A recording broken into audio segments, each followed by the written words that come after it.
The thermometer outside Mike Anderson's cabin window read 40 degrees below zero, and the temperatures were continuing to drop.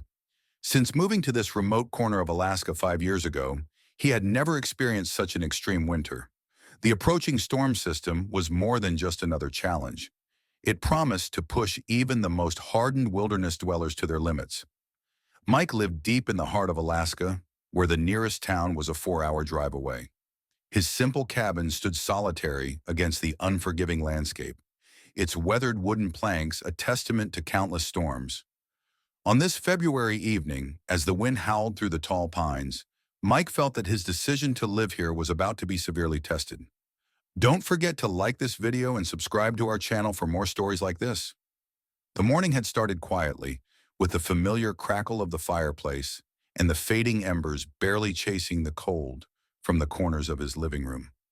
Through the frost-covered windows, he could see fresh snow that had fallen overnight, adding to the already deep snowdrifts. Mike was 45 years old and an experienced nature photographer.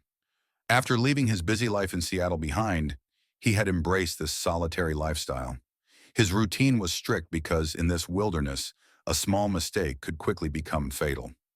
He checked his weather radio, secured the generator, and inspected his supplies with the precision of a man who knew that negligence was unforgivable in this environment. That morning, however, the weather report brought particularly unsettling news. A storm system from the north promised record lows and winds strong enough to topple trees. By afternoon, the first wave of the storm arrived. Snow fell in thick curtains, reducing visibility to just a few meters. Mike spent the day securing his equipment, storing water, and reviewing his emergency supplies. He remained vigilant, having learned to read nature's subtle signs: the silence of birds before a storm, the shift in air pressure, and the peculiar stillness that often preceded a catastrophe. As evening approached, the storm intensified. The wind found every tiny gap in the cabin's walls, creating an eerie whistling sound that Mike never fully got used to. He prepared a simple dinner of soup and bread, mindful of conserving his supplies in case the storm kept him confined for an extended period. But the night brought something that changed everything. Shortly after midnight, as the wind continued to rage, Mike heard a strange sound. It was low, guttural, and barely audible over the storm, but it was enough to jolt him upright. Grabbing his flashlight, he peered through the frosty window. The beam of light cut through the swirling snow, but visibility was poor. The temperature read -45 degrees, and the wind chill made it even colder. Then he saw them, 3 dark shapes moving laboriously through the white void, a mother bear with 2 cubs. Their movements were slow and unsteady, and even from a distance, Mike could tell they were struggling. The once powerful mother bear looked exhausted, her cubs huddled closely to her. Snow had already formed thick, icy crusts on their fur. Mike's heart raced. Bears were supposed to be deep in hibernation at this time of year. For them to be active in such extreme conditions meant something had gone terribly wrong. Their den was likely destroyed, and now they were desperately seeking shelter, fighting for their lives as they drew closer. Mike knew this was an extremely dangerous situation. Every rule of wilderness survival warned against getting too close to bears, especially when they were desperate. And yet, he couldn't tear his eyes away from the bear family. Their movements grew slower, and the cubs began to stumble. The cold was taking its toll. In the biting cold of that night, Mike faced a decision that would test not only his survival skills, but also the core of his humanity. The wind continued to howl as Mike stood at the frost-covered window of his cabin. Outside, the 3 bears struggled to survive. The mother bear had pressed herself tightly against her cubs to shield them from the merciless cold. But her exhaustion was evident. Her movements became sluggish, her powerful presence diminished. The cubs, far too small and weak for such extreme conditions, shivered uncontrollably and repeatedly collapsed into the snow.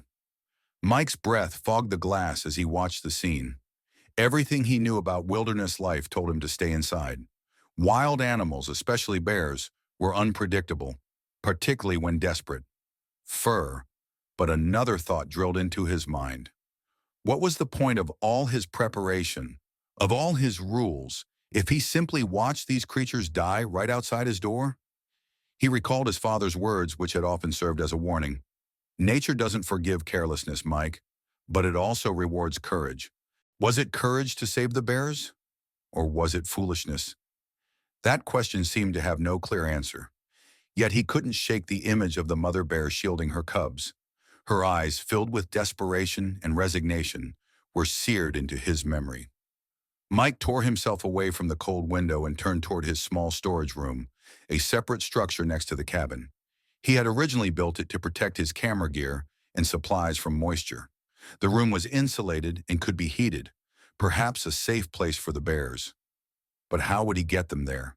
And what if the mother panicked? She could destroy everything, maybe even kill him.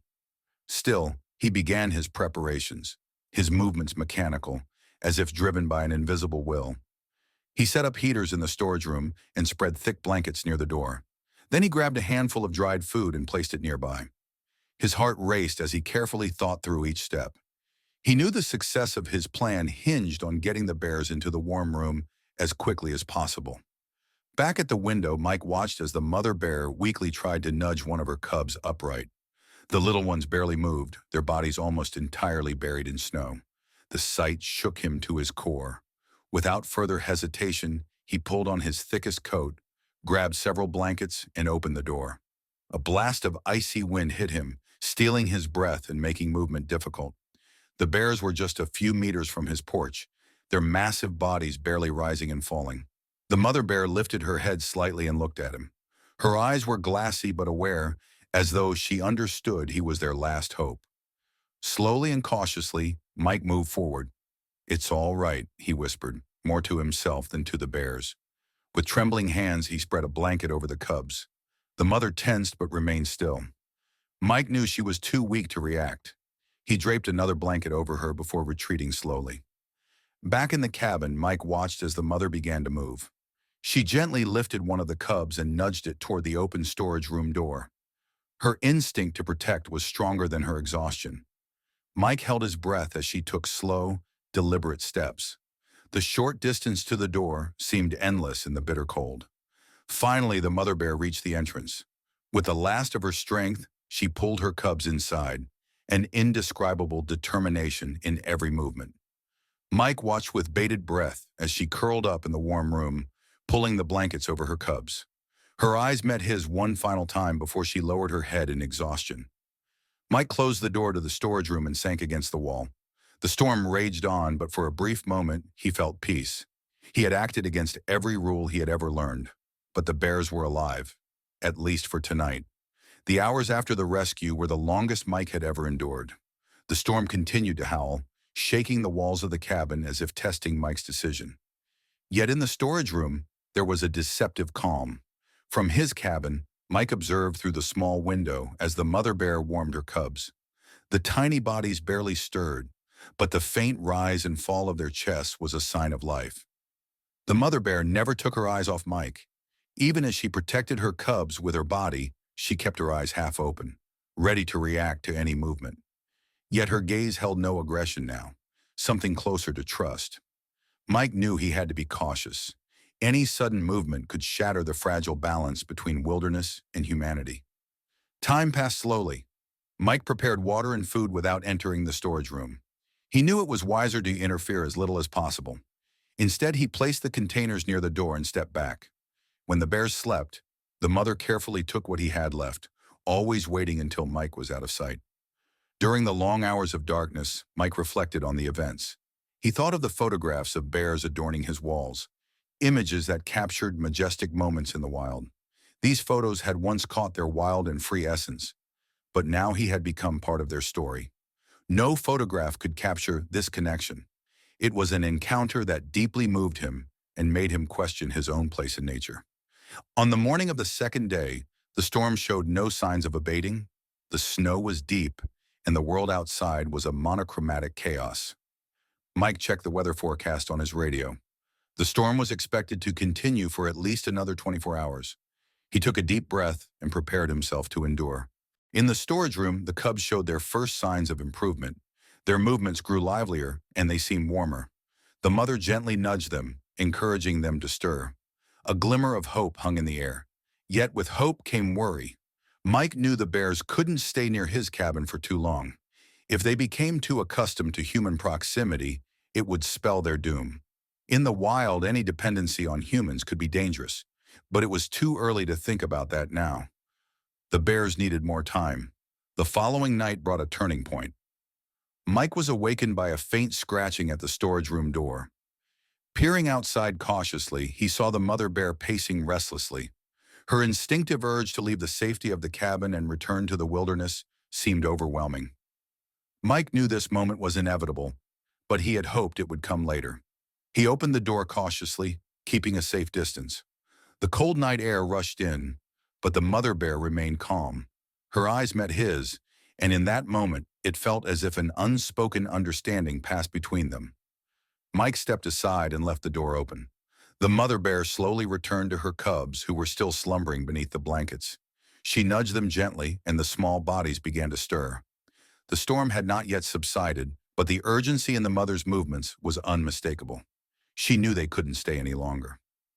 Mike watched as she carefully prepared her cubs, her determination impressive. He felt a deep respect for this animal, showing such strength despite the harsh circumstances. Finally, the moment arrived. The mother bear carried her cubs one by one as the storm howled around the cabin. Mike watched them cross the threshold and disappear into the white darkness.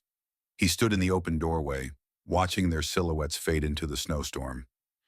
He knew he would likely never see them again, but the experience had changed him. Closing the door, he took a deep breath. The storm might still rage, but within Mike, a profound calm had settled. This wasn't just a story of survival. It was a story of connection and compassion in the heart of an unforgiving wilderness. The morning after the bear's departure brought an unusual sight.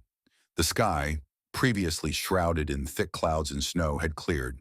The world outside was blanketed in dazzling white, and the sun broke through as if to soften the harshness of the past days.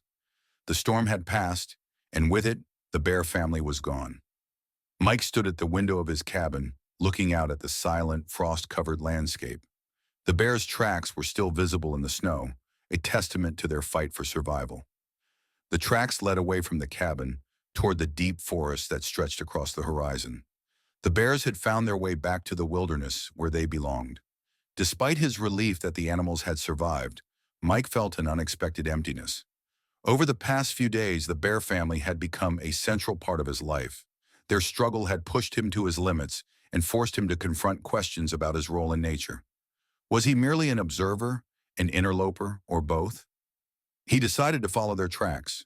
With his camera in hand and wrapped in warm clothes, he set out. He wanted to know if the bears had found a suitable shelter. The tracks led through rugged terrain to a small rise overlooking a valley. Mike moved slowly, careful not to make any noise that might alarm the animals.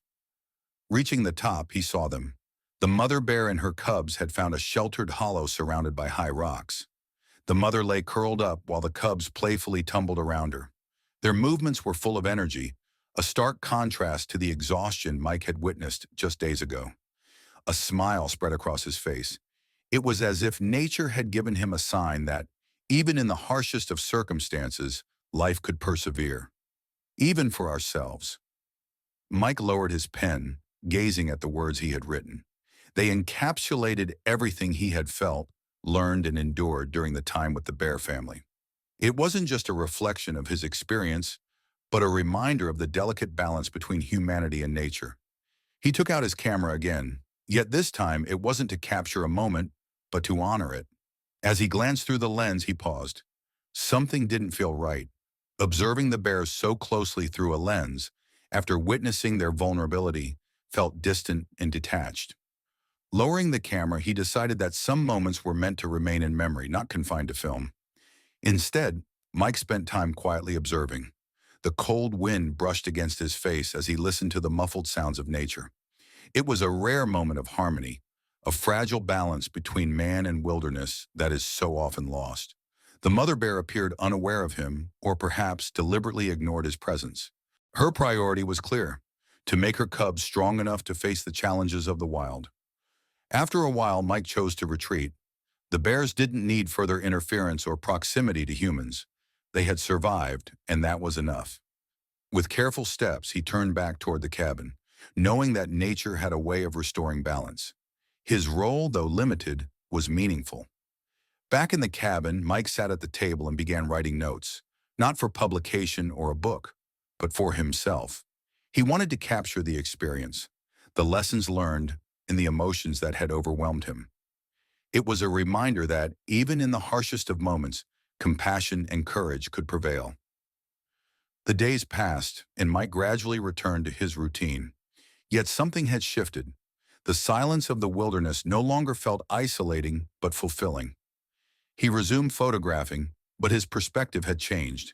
He no longer sought the perfect shot. Instead, he aimed to capture the essence of each moment.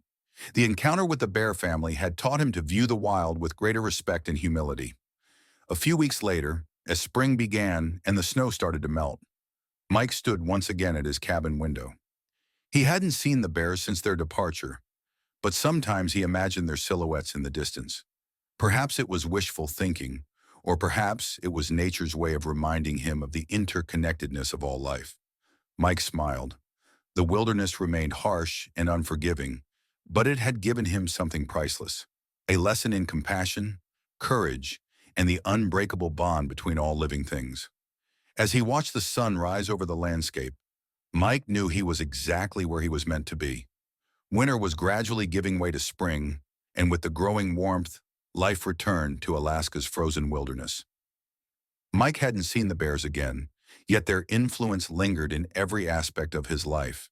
The encounter had profoundly changed him, not only as a person, but also in his relationship with nature. One morning, as the first rays of sunlight streamed through the window, Mike donned his jacket and set out. He had decided to visit a small clearing near the spot where he last saw the bear family. It was a personal pilgrimage, a way to collect his thoughts and thank nature for the lessons it had taught him. The landscape had transformed. Where snow and storm once dominated, tender green shoots now emerged. The ground was still damp from melting ice, and the crisp air was filled with the songs of birds. Mike followed the familiar paths, but this time, each step felt imbued with new meaning. At the clearing, he sat on a fallen log, letting his gaze wander across the surroundings. He thought of the mother bear, who had refused to give up despite her exhaustion. Her strength and instincts had become a symbol for him, a testament to the relentless determination of life to endure even in the harshest conditions. Mike retrieved his notebook. He had begun documenting his experiences, not as a diary, but as a sort of legacy. His words were simple, yet they carried the depth of his journey. He wrote about the night he had opened the door, the uncertainties that had plagued him, and the courage it had taken to break the rules of survival. When he reached the final page of the notebook, he hesitated. He wanted to write something that would hold meaning not just for himself, but for others as well. After a long moment of reflection, he wrote, "The wilderness is not a place to conquer. It is a teacher, a challenger, and a mirror. It shows us who we truly are when all comforts are stripped away. But most importantly, it teaches us compassion, not only for others, but also for ourselves." Closing the notebook, Mike sat in silence, feeling the wind stir around him. The wilderness had left its mark on him, and he knew he would carry its lessons forever, and also for ourselves. Mike closed the notebook and looked up. The sun had risen higher in the sky, casting a warm golden glow over the surroundings. He felt a deep sense of contentment, a feeling he hadn't experienced in a long time. It was as if he had found his place in the world. Back in the cabin, Mike began reorganizing his photographs. He decided to put together a small collection, not for an exhibition or an article, but as a tribute to the wilderness. As he reviewed the images, he realized they had taken on a new meaning.